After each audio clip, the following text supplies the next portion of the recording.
ಹರೇ ಕೃಷ್ಣ. ಅಧ್ಯಾಯ 1, ಶ್ಲೋಕ 40. ಈ ಶ್ಲೋಕದಲ್ಲಿ ಅಧರ್ಮ ಪರಿಣಾಮ ಕುಟುಂಬದಲ್ಲಿ ಧರ್ಮ ಸಂಸ್ಕಾರಗಳು ನಾಶವಾದಾಗ ಮೌಲ್ಯಪೂರ್ಣ ಜೀವನದ ಆಧಾರ ಕುಸಿಯುತ್ತದೆ.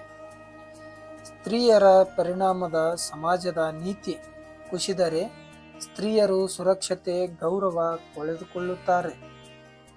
ಕುಟುಂಬದ ಪತನ ಸ್ತ್ರೀಯರು ಸಂಕಟಕ್ಕೊಳಗಾದಾಗ ಹೊಸ ಪೀಳಿಗೆಯು ಧರ್ಮ ಇಲ್ಲದೆ ಬೆಳೆಯುತ್ತದೆ.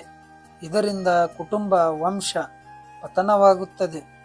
ಅರ್ಜುನನ ಅರ್ಥ ಯುದ್ಧದಿಂದ ಅಧರ್ಮ ಹೆಚ್ಚಿ ಸಮಾಜದ ಸ್ತ್ರೀಯರು ಮುಂದಿನ ಪೀಳಿಗೆಯ ಮೇಲೆ ದುಷ್ಪರಿಣಾಮ ಉಂಟಾಗುತ್ತದೆ ಎಂದು ಅವನ ಅಭಿಪ್ರಾಯವಾಗಿತ್ತು. ಇವಾಗ ಶ್ಲೋಕ ನೋಡೋಣ ಬನ್ನಿ. ಅಧರ್ಮವು ಪ್ರಧಾನವಾಗಿರುವುದರಿಂದ ಕೃಷ್ಣನೇ ದೋಷಿತರಾಗುತ್ತಾರೆ. ಸ್ತ್ರೀಯರು ದೋಷಿತರಾಗಲು ವೃಷ್ಣ ವಂಶದವನೇ ಉಂಟಾಗುತ್ತದೆ.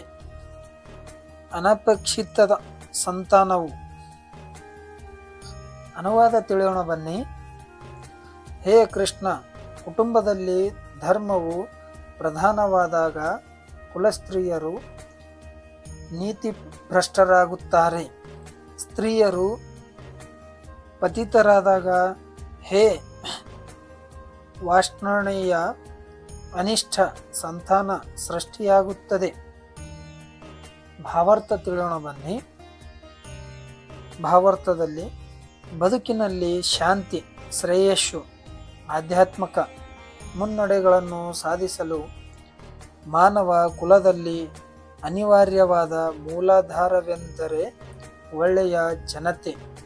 ರಾಜ್ಯದ ಮತ್ತು ಸಮುದಾಯದ ಸಾಮಾನ್ಯ ಆಧ್ಯಾತ್ಮಿಕ ಬೆಳವಣಿಗೆಗಾಗಿ ಒಳ್ಳೆಯ ಜನರೇ ಉಳಿಯುವಂತೆ ವರ್ಣಾಶ್ರಮ ಧರ್ಮದ ತತ್ವಗಳನ್ನು ರೂಪಿಸಲಾಗಿತ್ತು.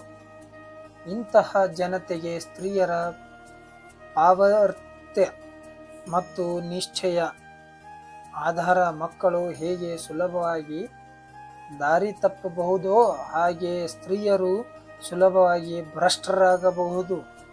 ಆದುದರಿಂದ ಮಕ್ಕಳಿಗೂ ಸ್ತ್ರೀಯರಿಗೂ ಕುಟುಂಬದ ಹಿರಿಯರಿಂದ ರಕ್ಷಣೆಯೂ ಅಗತ್ಯ. ಹಲವಾರು ಧಾರ್ಮಿಕ ವಿಧಿಗಳ ಮಗ್ನರಾದ ಸ್ತ್ರೀಯರನ್ನು ದಾರಿ ತಪ್ಪಿ ವ್ಯಭಿಚಾರಿಗಳಾಗುವುದಿಲ್ಲ.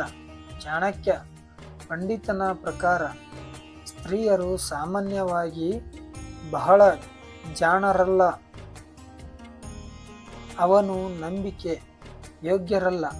ಆದುದರಿಂದ ಧಾರ್ಮಿಕ ವಿಧಿಗಳ ಹಲವಾರು ಕೌಟುಂಬಿಕ ಸಂಪ್ರದಾಯಗಳಲ್ಲಿ ಅವನು ಸದಾ ಮಗ್ನರಾಗಿರಬೇಕು. ಹೀಗೆ ಅವರ ಪಾವಿತ್ರ್ಯ ಮತ್ತು ಭಕ್ತಿಯ ವರ್ಣಾಶ್ರಮ ವ್ಯವಸ್ಥೆಯಲ್ಲಿ ಭಾಗವಹಿಸಲು ಯೋಗ್ಯವಾದ ಒಳ್ಳೆಯ ಜನತೆ ಜನ್ಮ ನೀಡುತ್ತದೆ. ಇಂತಹ ವರ್ಣಾಶ್ರಮ ಧರ್ಮವು ವಿಫಲವಾದಾಗ ಸಹಜವಾಗಿ ಮಹಿಳೆಯರಿಗೆ ಪುರುಷನೊಂದಿಗೆ ಬೆರೆಯಲು ಸ್ವಾತಂತ್ರ್ಯವು ದೊರೆಯುತ್ತದೆ. ಆಗ ವ್ಯಭಿಚಾರವು ಆಗಿ ಅನಪೇಕ್ಷಿತ ಜನತೆಗೆ ಸೃಷ್ಟಿಯಾಗುವ ಅಪಾಯ ಉಂಟಾಗುತ್ತದೆ.